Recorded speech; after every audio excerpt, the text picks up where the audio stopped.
봄이 된 것 같습니다. 교회에 오시다 보면 우리 교회 입구에도 우리 여선교회에서 귀한 아름다운 꽃들을 잘 심어 놓으셨죠. 1층의 카페에도 들어가시면 정말 예쁜 꽃이 있고, 여기에도 꽃이 있고, 여기에도 꽃이 있고, 아주 꽃이 만발한 봄날을 우리가 맞이하였습니다. 얼마 전에 제가 꽃 사진을 하나 찍었습니다. 이 꽃의 이름을 검색해 보니까 버베나라고 하는 꽃이에요. 버베나. 처음에는 이 꽃이 한 송인 줄 알았습니다. 요렇게가 한 송인 줄 알았어요. 그래서 가까이 가봤더니 그렇게가 한 송이가 아니라 각각이 다 꽃이에요. 꽃이 모여서 여러 꽃이 한 송이를 이루고 있는 것이에요. 단순히 모양만 이렇게 된 것이 아니라 여러분들이 보시는 것처럼 참 신비롭게도 여기에 있는 각각의 꽃들이 안쪽에 있는 잎사귀가, 그 꽃잎이 색깔이 더 진하고, 다 겉에 있는 것은 약간 이렇게 되어서 모여 있으니 정말로 하나의 꽃의 모습처럼 이렇게 보이는 것입니다. 여기도 그렇고요. 이것들도 다 보는 각도, 위에서 보면 다 하나처럼 돼 있고, 안에는 죄다 짙고 겉은 다 옅어서 여러 꽃이지만 한 꽃인처럼 보이는 이런 꽃이 너무 신기했어요. 버베나 꽃이라고 합니다. 이렇게 보면서 와, 교회도 이와 같아야 되겠다라는 생각이 들었습니다. 어느 한 꽃도 시들지 않고 각자의 꽃을 열심히 피우는데, 어느 한 꽃도 드러나는 것이 아니라 우리의 함께함을 통하여서 더 거대한, 더 아름다운 이 꽃, 이 모습을 보여주고 향기를 바라는 이 꽃을 보면서 교회의 바람직한 모습에 대해서 생각해 보게 되었습니다. 본문은 이렇게 시작합니다. 그때에 제자가 더 많아졌는데 라고 말합니다. 초대교회 예루살렘 공동체에 숫자가 많아지기 시작합니다. 그리고 그들을 단지 교정만 교회에 둔 사람들 이렇게 말하지 않고 제자라고 말하고 있습니다. 제자는 스승의 가르침을 받고 그 가르침대로 순종하며 살아가는 자들을 말합니다.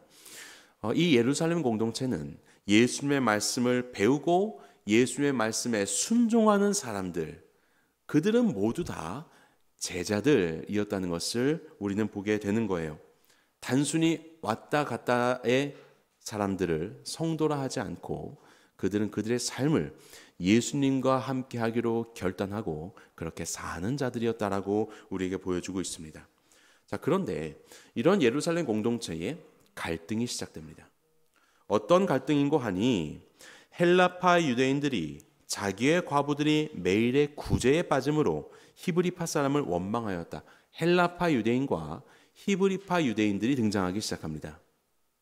아마도 헬라파 유대인은 헬라어를, 당시의 세계 공용어라고 할 수 있는 헬라어를 말하는 사람들, 그렇게 말하는 유대인들로 보여집니다.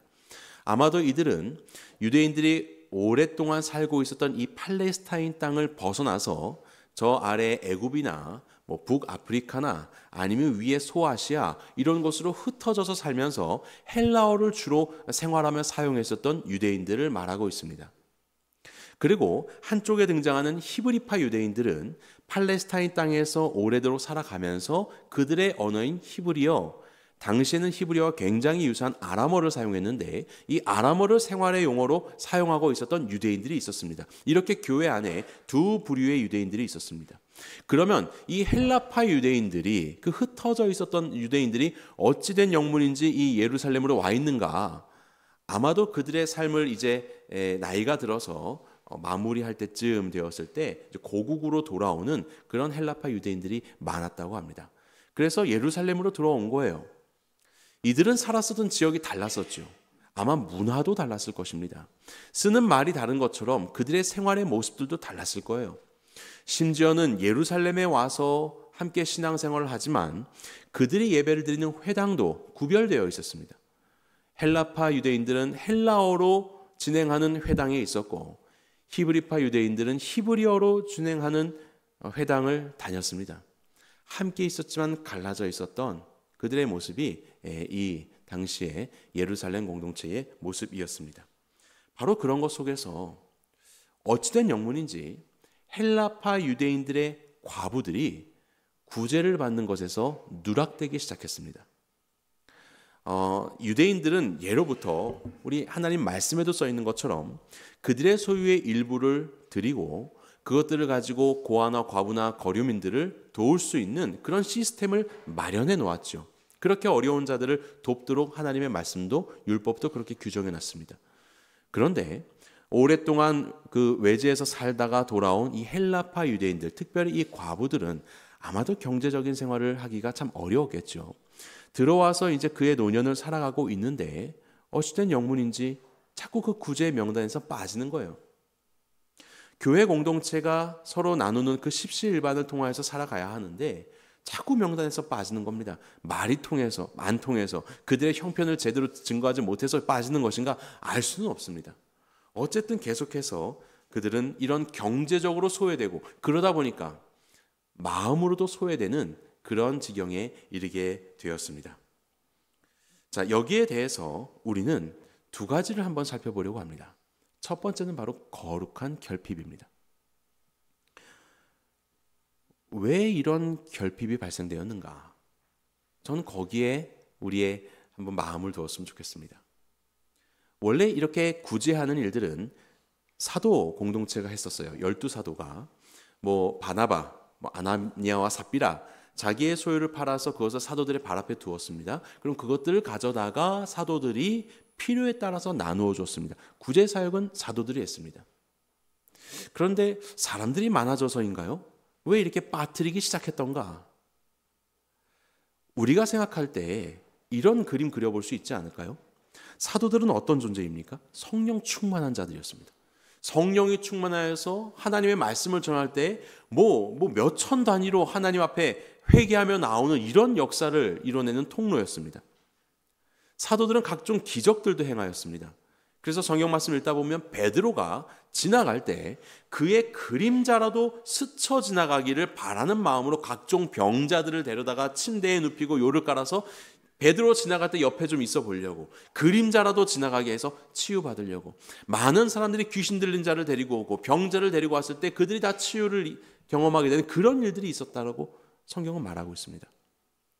비록 이들은 유대인이었지만 성령의 충만하심으로 말하기 시작할 때 방언으로 말하기 시작하였고, 원근 각처에서 온 사람들이 각자 자기들의 난 곳 방언으로 듣게 되는 놀라운 역사가 일어나기도 하였습니다. 이건 헬라파, 히브리파 이게 중요한 것이 아니고 전혀 다른 언어로도 말할 수 있는 이런 능력도, 이런 방언의 역사도 임하게 되었습니다. 나면서 못 걷게 된 자를 일으킨 적도 있었지요. 그리고 사내들인 공회의 그 권력 앞에서 감옥에 갇혀지게 되었는데, 감옥의 문이 잠겨져 있고 감옥을 지키는 사람들도 지키고 있는데 사람은 없는, 주의 사자로 인해서 감옥에서부터 탈옥하여서 또 성전에서 복음을 증거하는 이 놀라운 역사가 사도들의 역사였습니다. 우리가 이런 사도들이 만약에 이 자리에 있다고 생각해 보십시오. 사도 중에 한 명이 여기서 지금 여러분들에게 증거하고 그의 그 놀라운 역사를 계속해서 펼쳐내며 이렇게 사역을 하고 있다고 생각해 보십시오. 그럼 아마 이런 기대하지 않을까요? 하나님의 말씀을 전하다가 성령님이 갑자기 저에게 감동을 주셨습니다. 지난주에 우리의 착오로 인해서 우리 헬라파 유대인 중에 김모모 자매님 빠졌습니다. 하나님이 빠졌다고 하는데 그 액수가 보여주시는데 얼마 원인이 빠졌다고 합니다. 자, 우리 담당하시는 분 얼른 가서 그분께 드리십시오 라고 하고 또 말씀을 전하고, 좀 이래야 성령 충만 아니겠습니까?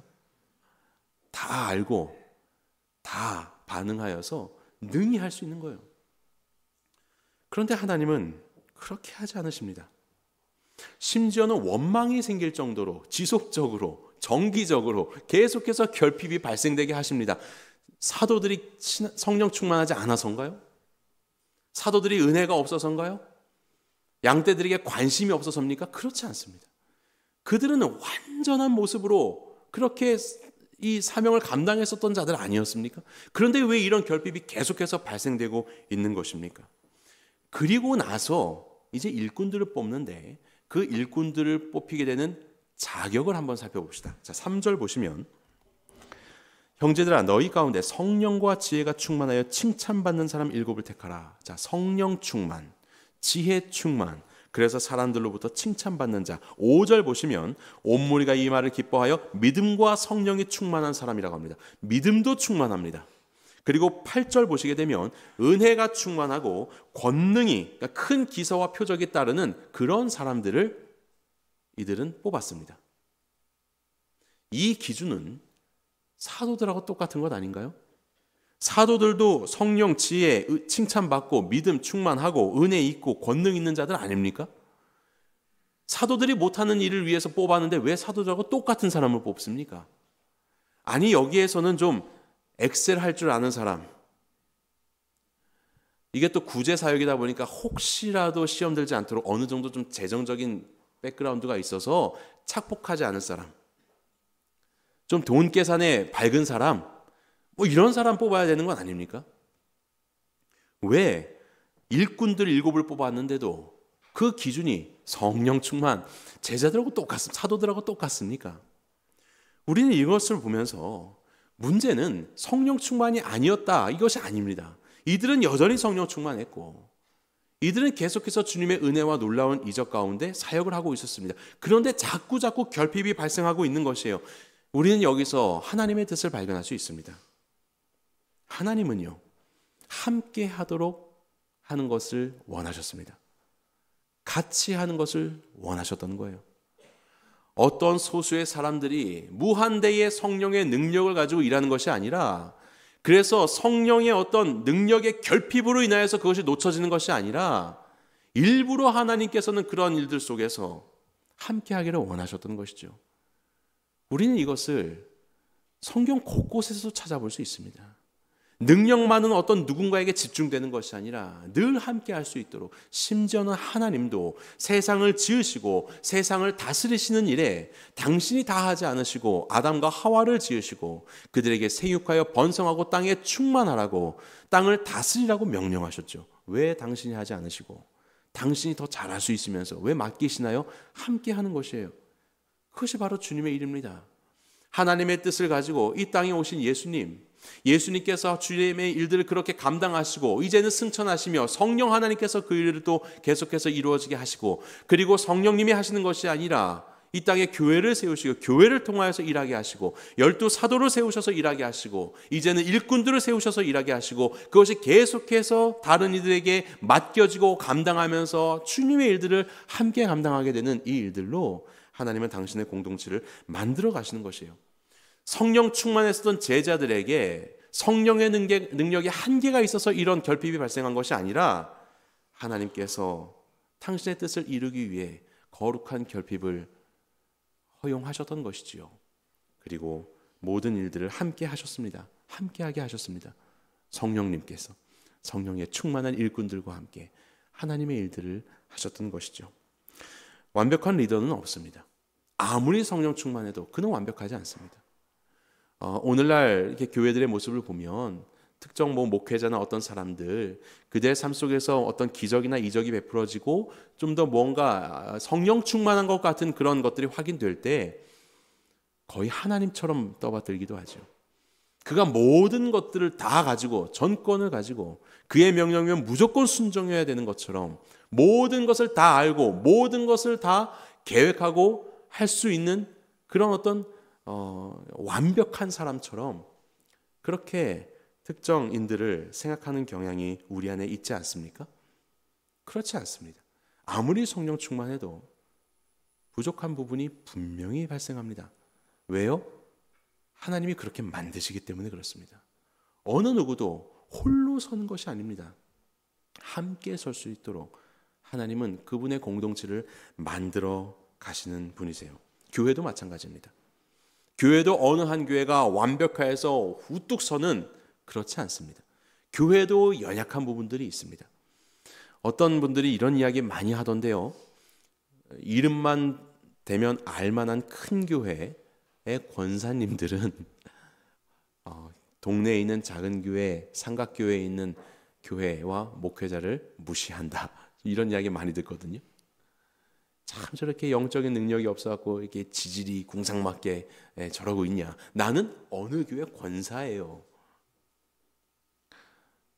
그 교회 모든 것들이 다 본인의 능력인 것처럼 그리고 보여주는 그것이 바로 하나님의 축복인 것처럼 그렇게 이야기하는 분들이 많다라는 얘기를 듣고 있는데 참 마음이 아프더라고요. 그러면 세상에 있는 작은 교회들은 다 없애고 큰 교회 몇 개가 다 하면 되겠습니까? 그렇게 하나님 일을 감당하면 될까요? 그렇지 않습니다. 큰 교회는 큰 교회대로, 중형 교회는 중형 교회대로, 작은 교회는 작은 교회대로 사명이 있는 거예요. 어느 한 교회가 완벽한 교회 있을 수 없습니다. 저마다 하나님은 그 교회들을 통하여서 하나님의 일들을 이루어 가시는 것이에요. 그래서 우리는 우리 교회만 잘하고 우리 교회로 몰려들고 우리 교회만 성장하자 이런 생각을 가져서는 안 됩니다. 우리의 이웃들을 살피고 우리의 주변에 있는 작은 교회들을 살피면서 우리가 할 수 있는 것들은 무엇인지 우리는 고민해야 되는 것이에요. 4월 23일에 우리 전도 지원 나가기로 했죠. 전도 이렇게 나눠주는 거, 이거 한 1000개 나눠주면 하나가 볼까 말까 다 아는 사실 아닙니까? 작은 교회 목회자들은 그 사실 모를까요? 본인들이 경험했었던 일입니다. 그런데도 제가 살짝 얘기를 했더니 그 교회 목사님들이 도와달라고 같이 이거 전하자고 하시는 거예요. 아니 이거 그냥 힘만 드는 일인데 그래도 감사하다고 같이 하자고 요청이 들어왔습니다. 그래서 우리가 4월 23일에 전도팀을 꾸려서 같이 가려고 합니다. 얼마나 나누고 그 안에서 얼마나 회심의 역사가 일어날지는 모르겠지만 그 연약한 교회를 같이 살펴보고 미자립 교회거든요. 10명 정도 출석하시는 교회거든요. 같이 그 형편을 듣고 같이 기도하면서 우리가 할 수 있는 일들은 무엇일지를 살피고 함께 그들에게 맡기신 하나님의 역할, 하나님께서 맡기신 사명 감당하고 우리도 우리에게 주신 사명을 감당하면서 같이 하나님의 안에서 성장해 갈 수 있는 쓰임받을 수 있는 교회 공동체가 되는 것, 바로 이런 것이 교회를 향한 우리의 모습 아니겠습니까? 어떤 교회도 어떤 사람도 완벽할 수 없습니다. 우리는 결핍이 있습니다. 그리고 그 결핍이 있기 때문에 우리는 역동적이 될 수 있어요. 서로를 살피고 사랑하며 계속해서 움직여갈 수 있는 겁니다. 이것이 바로 하나님의 방법이에요. 그래서 우리는 두 번째로 이것을 발견할 수 있습니다. 모든 사역은 다 중요하다. 모든 사역은 중요하다. 자, 본문에 보시면 1절, 제자들이 더 많아졌는데 헬라파 유대인들이 자기의 과부들이 매일의 구제에 빠졌다. 그래서 이런 일이 벌어졌어요. 그랬더니 이제 사도들은 우리는 이제 그 구제 일을 안 하겠습니다. 그거 맡기겠습니다. 라고 말하면서 4절 보십시오. 우리는 오로지 기도하는 일과 말씀 사역에 힘쓰리라 라고 이야기합니다. 자, 여기에 나오는 이 사도들이 맡기는 그 구제라는 단어, 이 구제라는 단어가 디아코니아라는 단어입니다. 일, 봉사라는 뜻이에요. 일, 봉사, 디아코니아. 그리고 그것을 맡기고 자기들이 이제 전담해서 하려고 하는 말씀과 기도의 사역이라는 이 사역의 단어는 디아코니아입니다. 일과 봉사, 똑같은 단어를 사용하고 있어요. 무엇을 말하는 것입니까? 어떤 것은 더 중하고 어떤 것은 가볍다라는 것을 말하는 건가요? 그렇지 않습니다. 이것이 더 중요하니까 이것에 하겠다, 그렇지 않습니다. 둘 다 중요합니다. 둘 다 하나님 나라의 귀한 사역이에요. 디아코니아예요. 하지만 하나님께서 이 사람에게는 이 역할을 맡겨주시고 저 사람에게는 저 역할을 맡겨주시는 거예요. 나무에 뿌리도 있고 줄기도 있고 가지도 있습니다. 누가 건강해야 됩니까? 뿌리만 건강하면 되나요? 가지는 막 다 상처나고? 아니에요. 가지만 건강하면 되나요? 뿌리가 썩어가고 있는데? 아니에요. 아름다운 결실을 맺으려면 모든 것이 다 건강해야 됩니다. 자기의 역할을 충성되게 감당해야 되는 것입니다. 그것처럼 하나님은 사도들에게 말씀과 기도의 사역을 감당케 함으로 바로 이러한 일들을 할 수 있는 성도들을 세우고 주님의 복음의 능력으로 인하여서 교회의 일꾼들이 설 수 있도록 하는 그런 역할을 감당했죠. 그리고 일꾼들은 자기들의 맡겨진 일을 감당하는 것입니다. 이 모든 일들은 다 중요합니다. 서로 존중되어야 합니다. 그리고 서로 보완되어야 합니다. 그렇기 때문에 모든 사역이 다 중요하기 때문에 여러분들도 사역에 동참하시기 바랍니다. 정말로 중요한 일입니다. 7명이면 충분합니까? 아니요. 7명의 일꾼들만 있었을까요? 이 일을 위해서 7명을 뽑았지만요. 우리가 아는 것처럼 이 예루살렘 공동체는 날마다 모이기를 힘썼습니다. 성전에 있든지 집에서 모이든지 모여서 그들은 떡을 떼고 나누고 그리고 그들 안에 있는 것들을 같이 사용하고 나누면서 핍절한 자가 없도록 하는 그런 일들. 이름 없는 수많은 일꾼들이 이 교회 안에 있는 거예요. 집을 개방하고 청소하고 음식을 만들고 나누고 형편을 살피고 돕고 수많은 일꾼들이 이 교회 안에 이미 있는 것입니다. 그렇게 모두가 다 자기에게 맡겨진 그 사명을 발견하고 동참하는 것, 그럴 때에야 이 교회 공동체가 아름답게 이루어져 갈 수 있죠. 우리 교회도 마찬가지입니다. 교역자가 있고 운영위원장이 있고 위원회가 있고 하지만 여러분들 각자가 손님이 되어서는 안 돼요. 모두가 다 함께 들어와서 어떠한 그 역할을 감당하는 바로 그런 주인의식을 가져야 되는 건 아닙니까? 이 주보 접는 것부터 시작해서 이게 누가 접습니까? 성도들이 보는 이 교회의 얼굴 주보를 내가 기도하는 마음으로 누구든지 이 주보를 받아드는 자가 그날의 예배 정말로 주님께 기뻐 받으시는 예배를 올려드릴 수 있도록, 그리고 이것을 꼼꼼히 살펴보면서 우리 교회의 이 코이노니아의 교제를 이루어갈 수 있도록 좀 이 서로의 정보를 알고 이런 기도하는 마음으로 접고자 하는 마음을 주신다면 그분이 접어야 되겠지요. 교회 안에 여러 가지 할 일들이 많습니다. 나는 적어도 우리 예배당의 거미줄은 내가 치우겠다, 뭐 이런 것들이요. 1층은 내가 하겠다. 곳곳에 그러한 손길들로 인하여서 지금까지 우리가 이렇게 나오고 있지만 여전히 부족합니다. 여러분들이 열고 가시는 창문 그거 닫기 위해서 주중에 우리 교회 오신 분 계십니다. 제가 있는데 제가 닫아도 되지요. 근데 그렇게 하지 않고 그분이 일부러 버스 타고 오십니다. 창문을 닫습니다. 창문을 잠급니다. 켜놓은 스위치 끄십니다. 플러그 빼시고요. 함께 감당하는 거예요. 그분이 오셔서 지하부터 5층까지 다 하시면 시간 정말 오래 걸립니다. 좀 나눠서 하면 어떨까요? 그 외에도 각종 여러 가지 교회 공동체에 여러분들의 손길이 필요한 일들이 많습니다.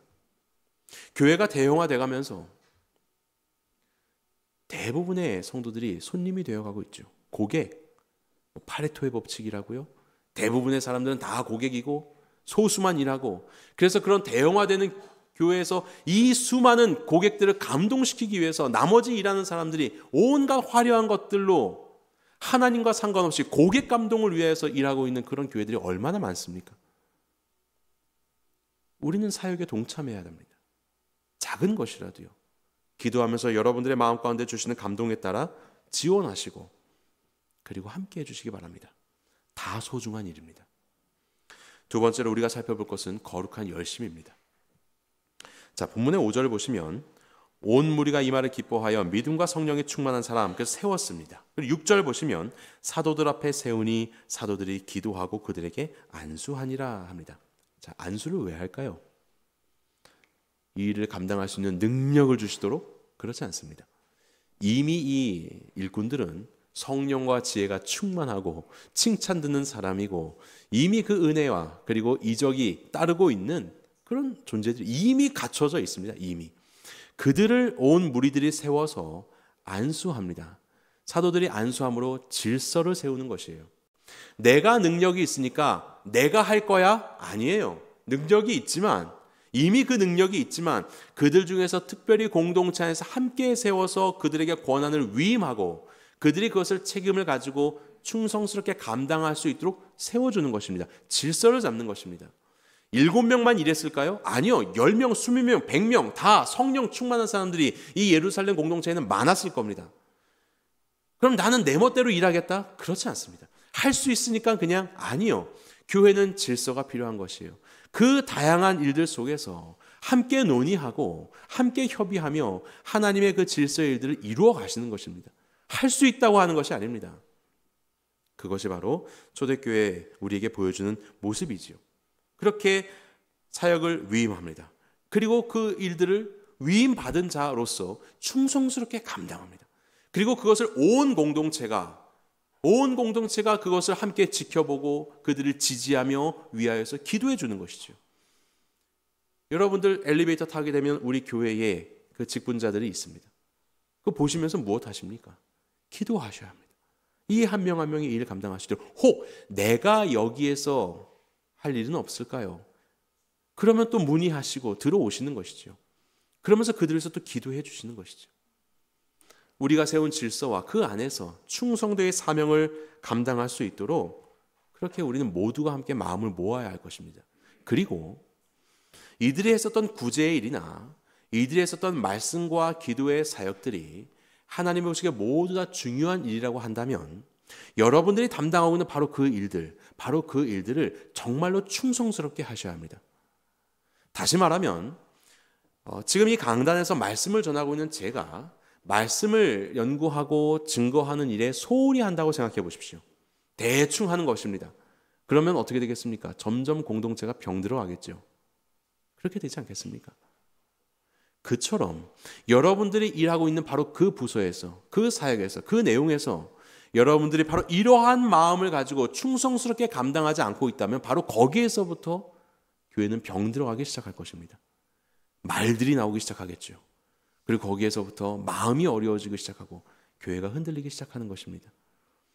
모든 사역이 다 중요하다면 여러분들이 행하는 바로 그 사역, 목회자가 설교 사역 감당하는 것만큼 여러분도 충성스럽게 감당하십시오. 그렇게 우리의 모든 지체들이 우리에게 맡겨진 사역을 거룩한 열심을 다해서 감당해야 되는 것입니다. 그러면서 우리는 교회 사역의 본질을 알아갈 수 있어요. 첫 번째, 사도들도 성령 충만하였고 일꾼들도 그 구제인데 뭐 성령 충만이 필요한가? 아니요. 성령 충만해야 된다고 합니다. 교회의 본질, 이 교회 사역의 본질은 성령님이 하시는구나. 우리는 이것을 알 수 있는 겁니다. 성령 충만하여서 하나님이 원하시는 것들 가운데 내가 쓰임 받도록 나를 드리는 것이에요. 내 머리 가지고 내 계산 가지고 하는 것이 아니라 성령 충만한 것이 필요합니다. 두 번째, 이 모든 것 통해서 무엇이 되는 걸까요? 복음이 증거됩니다. 복음이. 일꾼들도 우리가 나중에 스데반과 빌립 집사님의 이야기를 보겠지만 그들은 복음을 증거하는 자들이었습니다. 그들 안에 계산이 빠른 자들이 아니라 할 수만 있으면 복음을 증거하는 그 뜨거운 마음들이 그들 안에 있었어요. 제가 얼마 전에 한 유명한 대형 교회 홈페이지에 들어갔습니다. 사역자들 엄청 많거든요. 봤어요. 사역자 딱 누르니까 그 사역자의 자격증이 등장하더라고요. 뭐뭐뭐뭐 전도사 딱 누르면 뭐 상담심리 몇 급, 보육교사 몇 급, 여기는 뭐 어린이 지도사 몇 급, 동화구연 뭐. 그래서 세상에서 따는 자격증들이 막 그 교육자들에게 다 나열이 되더라고요. 그걸 왜 넣었지? 그거 하면 훌륭한 사역자라는 것인가? 그럼 자격증이 많으면 더 훌륭한가? 그렇지 않잖아요. 아마도 그 교회 교육자들이 게으르지 않고 부지런히 이런 것도 합니다. 이렇게 하는 것을 홍보하려는 목적이라면 맞겠지만 그런 것들을 가지고 있다고 해서 그런 세상적인 능력을 가지고 있다고 해서 맡겨진 교회의 사역을 온전히 감당할 수는 없는 것이죠. 중심은 무엇입니까? 영혼을 사랑하는 이 복음으로 충만한 마음, 그것이 중심이죠. 그 안에서 사역을 하는 것이지 않습니까? 이 일곱 집사님들은, 일곱 일꾼들은 다 그리하였죠. 자, 세 번째 교회 사역의 본질은 사람을 살리는 것입니다. 사람 살리는 것. 이 일꾼들의 이 모습을 오늘날로 따지면 이렇게 얘기하는 주석가가 있더라고요. 사회복지사다. 이들은 사회복지사다. 그 어두운 그늘과 소외된 이들을 살피고 그들에게 직접 다가가서 그 필요를 채워줄 수 있는 사람들. 바로 그처럼요. 이 일꾼들은 그들 뽑는 거 보십시오. 성령이 충만하고 믿음이 충만할 뿐만 아니라 사람들로부터 칭찬받는 자였고 그들은 은혜가 있는 자였고 기적과 이사가 따르는 자들이었습니다. 칭찬, 은혜, 기적, 이사, 이 모든 것도 다 관계에서 나오는 거 아닙니까? 홀로 있으면 증명되지 않는 것 아닙니까? 함께 하기 때문에 칭찬을 듣는 것이요, 그 은혜가 보여지는 것이요, 아프고 병들고 힘겨운 자들이 있을 때 다가가서 그들에게 손을 얹고 기도하며 그들을 섬기며 이렇게 그들이 사역을 감당해냈을 때에 그 안에서 이적이 벌어지게 되는, 그래서 이런 일들이 그들의 모습이었던 것 아니겠습니까? 결국 이 일곱 일꾼들은 사람들을 사랑하며 사람들을 살리는 자들이었어요. 바로 그들이 일꾼이 되며 사람 살리는 바로 그러한 일들 가운데 쓰임받게 되는 것이에요. 교회 안에 많은 중요한 일들이 있습니다. 그래서 일꾼들을 뽑고 일을 하지요. 그런데 궁극적으로 교회 일은 행사를 기획하는 것도 아니고 건물을 유지하는 것도 아닙니다. 우리는 사람 살리는 일을 해야 하는 것이에요. 그 모든 것들을 통하여서 사람을 살리는 것. 그리고 네 번째는 모두가 함께 하는 것입니다. 제 아무리 사도라 하더라도 결핍이 있습니다. 모두가 함께 이 일을 감당하는 것이에요. 우리 교회는 왜 이곳에 있을까요? 우리 교회는 왜 이곳에 설립이 되어서 내년으로 30살의 이 생일을 맞이하는 것일까요? 자, 우리 교회의 헌장 제3조, 우리 교회의 목적이 있습니다. 여러분들이 새누리교회 교인이십니까? 그러면 여러분들이 그 교인됨의 목적이 있습니다. 우리 다 같이 한번 읽어볼까요? 시작. 본 교회의 목적은 잃어버린 양들을 찾아 주님의 착한 양이 되게 하며 착한 양들이 착한 목자가 되도록 훈련하여 전 교인의 목자화를 이루며 이를 바탕으로 이 땅에 주님 나라를 확장하는, 이것이 우리 교회가 있는 목적입니다. 한마디로 전 교인의 목자화, 어느 사람이 아니라 함께 감당하면서 무슨 일을?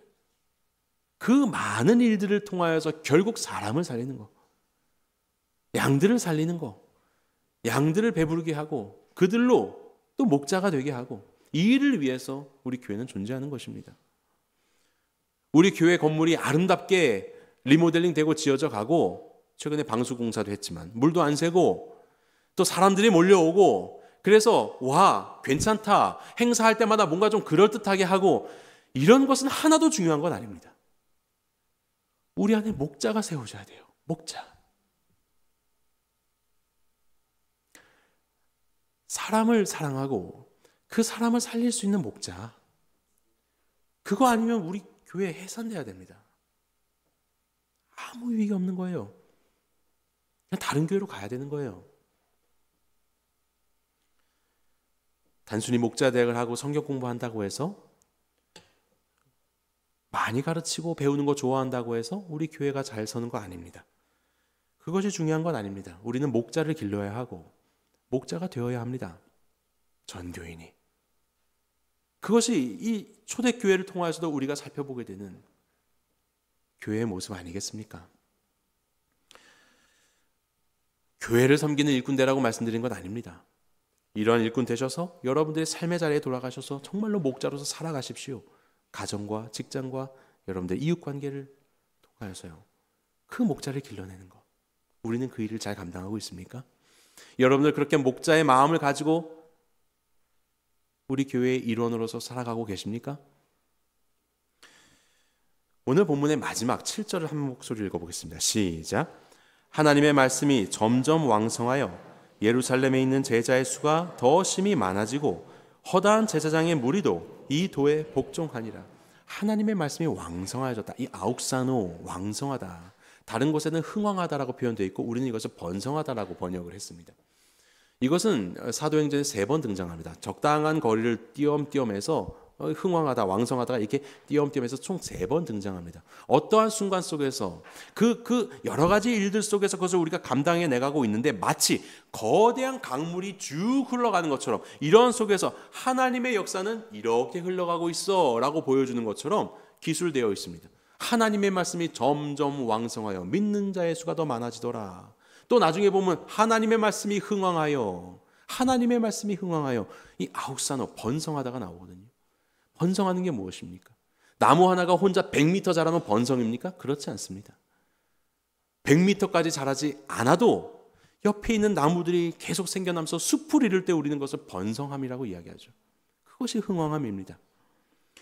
주님의 이 교회가 일곱 일꾼을 세우고 함께 이 거룩한 결핍 속에서 그것을 깨닫고 맡기며 자신들의 주어진 것들을 또 충성되게 감당하자 하나님의 말씀이 왕성하여서 믿는 자의 수가 많아지더라. 헬라파 과부들 챙기고 있으니까 아유 우리 히브리파는 이거 역차별 아니냐, 그런 일어나는 거 없이 제사장도 허다한 제사장들이, 제사장은 누굽니까? 히브리파 유대인 중에 히브리파 유대인이에요. 그게 바로 제사장입니다. 그들도 이 도에 복종하면서 정말로 아름다운 연합을 이루어가면서 주의 몸된 교회를 만들어가는 것, 어떤 한 사람에 의해서 되는 것 아닙니다. 함께 해야 되는 것이에요. 어느 곳에 연못에 돌이 떨어졌을 때 그것에 흘러가는 그 전파되는 이것은 어느 한 물 입자가 감당하는 것이 아니죠. 모두가 다 함께 그 힘 아래에서 스스로를 낮추고 또 주의 말씀 앞에서 열심히 사역을 할 때 이 진동 속에서 점점 옆에 있는 것으로 그 진동이 전파되면서 이 물결이 온 호수를 다 채우게 되는 것 아니겠습니까? 모두가 함께 참여해야 되는 것이에요. 우리 서론에서 꽃 보여드렸죠. 어느 한 꽃도 사그라드는 꽃 없이 여러분들의 그 자리에서 꽃 피우시기를 바랍니다. 그리고 그 꽃이 함께 모이는 우리의 이 모습이 가까이 보니까 교회의 여러 가지 일들을 가만히 보니까 야 정말 여기서 이렇게 꽃 피우고 있는 지체가 있구나 너무나도 감탄과 감사와 아름다움을 보고 그리고 우리 교회를 이렇게 보니 어느 한 사람이 드러나고 이것이 아니라 정말로 우리 함께함이 아름다운 꽃 한 송이의 꽃이 되고 그 꽃의 이름은 예수 그리스도 예수님을 이 땅 가운데 증거하고 그분의 향기를 바라는 예수님의 몸된 교회 우리 새누리가 되기를 간절히 소망합니다.